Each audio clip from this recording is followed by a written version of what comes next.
E se fosse possível conquistar novamente aqueles que se foram? Juntos, nós podemos. Invista neste canal. Invista em um mundo melhor.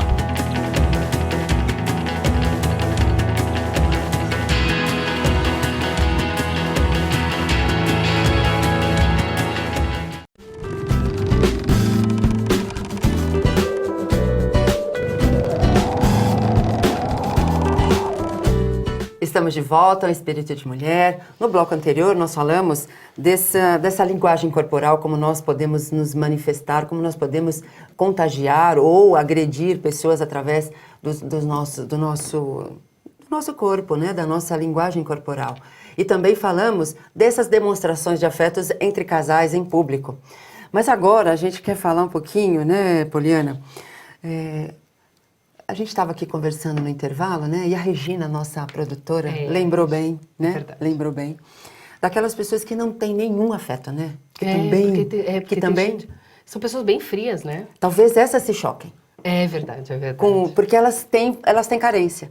Então, elas não conseguem conviver com o afeto do outro, né? Ou dos outros. É verdade. Porque elas sentem falta. Você né? sabe que tem pessoas que até assim, para um aperto de mão, você vê que a pessoa ela fica extremamente incomodada. Então assim, o toque parece que elas... Você acha que... Será que eu fiquei pensando agora, será que isso pode ser um trauma da infância? Pode ser. Ou até de vidas passadas. Por exemplo, tem um exemplo muito, muito próximo meu. Minha mãe. A minha mãe, ela sempre dizia que alguém, quando um estranho ou alguém conhecido, assim, que não tinha muita intimidade, lhe dava um beijo, ela dizia, "Esse é beijo de Judas." Ela não acreditava que a pessoa pudesse estar dando a ela um afeto. Só um carinho. Um carinho. Só, assim, um cumprimento mais caloroso, mais afetivo. E foi muito difícil quebrar essa barreira com os filhos. Com os próprios filhos. Isso é tão verdade que, assim, porque você tem praticamente a idade da minha mãe, né? Sim, sim. E a minha mãe, ela falou assim que ela fez por mim e pelo meu irmão da forma que a minha avó não fez para ela e que ela gostaria de ter tido. Então, assim, a minha mãe, ela não é uma pessoa tão carinhosa quanto eu sou, mas é porque eu sou praticamente um saco de açúcar, né, gente? Então, assim, eu gosto muito de demonstrar, principalmente para as pessoas que estão próximas a mim, o quanto elas são importantes para mim. Então, isso não tinha entre ela e a minha avó. Tudo bem, também lá eram 7 filhos, no sítio, família do interior, porque minha mãe veio de Bitinga. Então, assim, essas demonstrações, elas não existiam. Minha mãe disse que a minha avó dava beijo Natal e aniversário. Então, assim, até tinha economia de beijo. Eu beijo tanto, minha avó teve uma economia. A minha mãe dizia assim, coitado do seu namorado, você vive pendurado no pescoço dele. Coitado porque ele deve gostar. Né? Se ele não gostasse, não tinha casado com você. Não é? Mas ela tinha um receio de que algo mais acontecesse. Porque era um tabu aquilo, né? Não, mas é porque antigamente era assim, era um tabu. Né? As pessoas aqui, que a sociedade antiga, né? A sociedade antigamente... E não é muito tempo atrás, não. Não, né? é muito antigamente. Eu sou muito antiga. Não, mas não é muito antigamente, não. Era assim, era uma dificuldade, não tinha essa manifestação clara, assim, aberta, né? É lógico que quando você sai de um polo, você sai de um polo que era tudo muito proibido. Você vai para um outro polo que tudo é livre. É verdade. Você se perde um pouco, Ainda né? dá um choque, meio que um choque cultural, Isso, então né? essa geração se choca muito, né? E essa daqui se perde um pouco. Mas é que sabe por quê? Porque assim, olha, veja que esse tipo de demonstração de carinho, ele começou depois que a mulher ela começou a ser vista de uma forma diferente. Que a mulher começou a se portar na sociedade de uma forma diferente. Então, a partir do momento que... Não que isso tenha sido, que isso seja por conta da mulher, mas é porque a mulher, eu acho que pela natureza, ela já é um pouco mais... Assim, maternidade, né? Exatamente. Maternal, nós somos muito mais. Né? Não, eu não sei você, mas até hoje eu faço isso. A gente pegava pra mamar, dá um beijinho. A gente, pra pôr, dá um beijinho. A gente vai abraçar, dá um beijinho. Tudo a gente pega e abraça, dá um beijinho, não é? Sim, eu não sei, as mães podem mandar uma mensagem pra gente, viu? Pra ver se todas as vezes que vocês vão pegar o nenê e você não pega, dá um beijinho no nenê, manda aí, espiritodemulher@tvmundomaior.com.br, que a gente vai falar no próximo programa. Você dá beijinho, você aperta, você a gente mexe. gosta. Então, até hoje, nos meus filhos, né? Tanto que quando eu ia acordá-los, eles já se protegiam, porque eu ia já mexer, pegar, então eles já se protegiam, né? E eles não se esquecem, isso é interessante. É isso que é Eles legal. não esquecem, gente. Então, façam isso com seus filhos, né? Façam isso com as pessoas queridas. Não precisa exagerar, lógico. Mãe exagera com os filhos. Mas a pessoa que você gosta, abrace.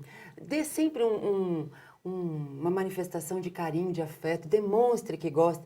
Porque isso é importante. As pessoas ficam muito mais seguras, ficam mais confiantes. Isso é muito bom. Eu aprendi quando meu avô morreu, meu avô por parte de mãe, que eu tinha que falar, quando eu tenho vontade de falar para as pessoas que eu as amo, é porque realmente eu as amo e eu falo.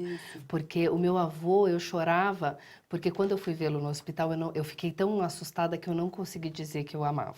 Então, depois disso, eu prometi para mim mesma que se eu amo, eu te falo.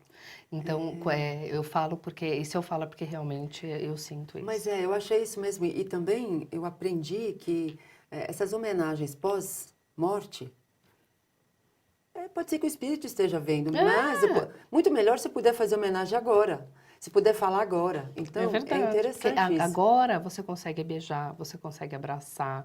É tão gostoso, né? E a pessoa recebe isso, Recebe. né? Então, é fabuloso. Eu acho isso muito bom, né? A gente fala um pouco sobre preconceito, né? Mas olha só, no Evangelho segundo o Espiritismo, no capítulo 10, no item 9, que fala sobre o argueiro e a trave no olho, fala para as pessoas que julgam os outros como escandalosos, porque isso tem muito, ainda mais dentro da sociedade que a gente estava e tudo mais, mas fazem coisas muito piores de forma escondida. Olha só, como você acha que a sociedade vê esse tipo de preconceito? Então, quer dizer, eu falo para você, eu tô te apontando um dedo e três para mim quando se apontam para a pessoa. Mas sabe por que a gente faz isso?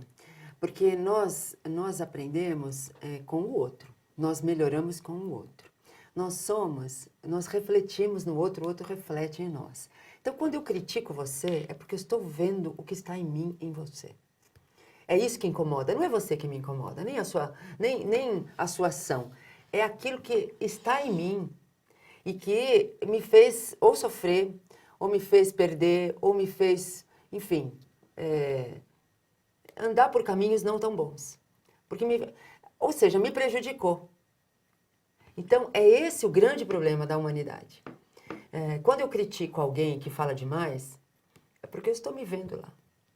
Quando eu critico alguém que não é honesto, eu aponto o dedo para ele, mas é porque eu conheço aquilo. Pois é. Espelho, né? Espelho. Eu conheço. Porque se eu não conhecesse, eu não me abalaria.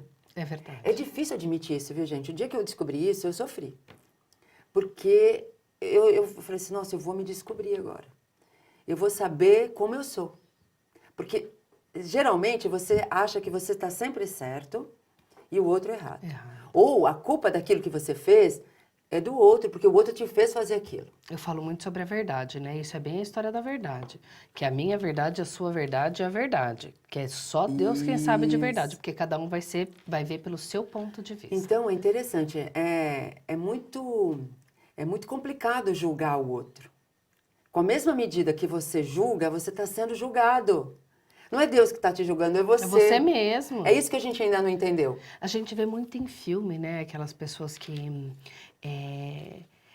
você vê que elas fazem um monte de coisa escondida, mas perante a sociedade, a pessoa, ela é hipócrita. É hipócrita porque a gente está vendo ali na situação, né? Isso. Mas ela é hipócrita, você vê que ela se coloca, que ela julga, que ela fala e que ela arma as coisas para que a pessoa, vendo que a pessoa, ela, vamos supor, ou ela, por conta da parte sexual, enfim. Mas daí, por trás, quando ninguém está vendo, a gente vê cada coisa, né? Então, um exemplo muito claro, né, dessa geração que a gente estava falando, que é um pouco mais antiga, para a geração atual, são as gravidezes fora do casamento, ou antes do casamento. Nossa! Era um horror, era tudo escondido, Poliana. Mas quantas não aconteciam? Quantas não aconteceram? Né? Quanto aborto não aconteceu por conta disso? E isso acabou. Acabou porque passa a ser uma coisa natural. E cada um cuida de si. Cada um é responsável por o que faz. Não tem mais julgamento. Eu tenho uma amiga que quando a avó dela descobriu que a mãe dela estava grávida, o que a avó dessa minha amiga fez? Ela falou, eu vou te levar para o interior, você vai ter o nenê, eu vou registrar e volta como meu filho. Olha que loucura, imagina, a minha amiga ia ser irmã da mãe dela. Pois é. Porque a mãe dela era jovem, né? Isso Então é o tal do naquela orgulho. época... Isso é o orgulho, né? É o egoísmo. Ninguém pode saber dos meus erros. Mas se as pessoas souberem, elas vão te ajudar a não cometer mais. Vão te ajudar até a resolver. Ainda bem que hoje em dia essas coisas, nesse sentido, elas são um pouco mais tranquilas, né? A sociedade não critica mais, os pais eles apoiam, porque muitas vezes, às vezes acontece e a criança que ela vai nascer, ela não tem culpa do que aconteceu. E daí se separa do namoradinho. Não é mais fácil a mãe ajudar, os pais ajudarem, os pais apoiarem, e você trazer próximo a você do que você largar e Deus sabe o que vai acontecer? É muito mais fácil, né?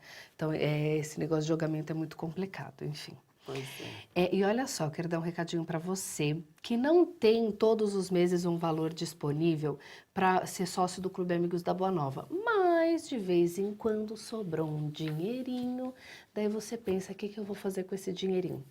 Doa para o Clube Amigos da Boa Nova, doa para a divulgação da doutrina espírita.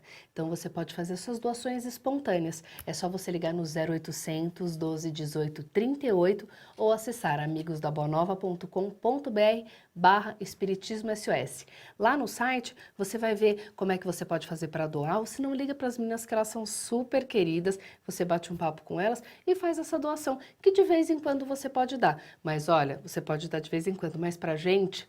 vai ser um dinheirão que, que a gente consegue, pode contar de vez em quando, e que se cada um fizer um pouquinho, a gente consegue levar esse trabalho adiante. Faça a sua parte. 0800 12 18 38.